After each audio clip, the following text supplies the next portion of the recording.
नमस्कार, विजयदीप न्यूजमध्ये आपले स्वागत। धरण अपडेट अचूक माहितीसाठी आमचा चॅनल सबस्क्राइब करा।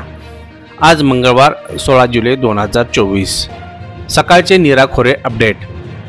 2 दिवसाच्या दमदार पावसानंतर नीरा खोऱ्यात पावसाचा जोर पूर्णतः ओसरला। मागील 24 तासात धरण पाणलोट क्षेत्रात तसेच गुंजवणी धरण 1 मिलीमीटर व नीरा देवघर धरण 2 मिलीमीटर एवढा अत्यल्प पाऊस नोंदवला। भाटघर वीर धरणावर पावसाची नोंद नाही। पावसाचा जोर ओसरल्याने धरणात येणाऱ्या पाण्याची आवक घटली आहे। परिणामी धरणातील झपाट्याने वाढत असणारी पाणी पातळी पुन्हा एकदा संथ गतीने वाढणार आहे।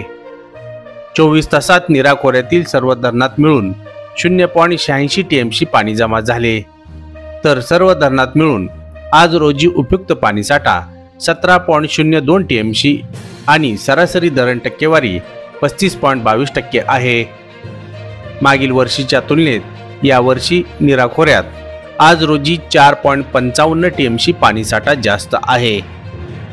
नीरा खोरे अहवालानुसार गुंजवणी धरण टक्केवारी 44.56%, तर उपयुक्त पाणीसाठा 1.64 टीएमसी, भाटघर 36.31%, उपयुक्त पाणीसाठा 8.53 टीएमसी, नीरा देवघर 28.08%, उपयुक्त पाणीसाठा 3.29 टीएमसी, तर वीर 37.73%, उपयुक्त पाणीसाठा 3.54 टीएमसी आहे।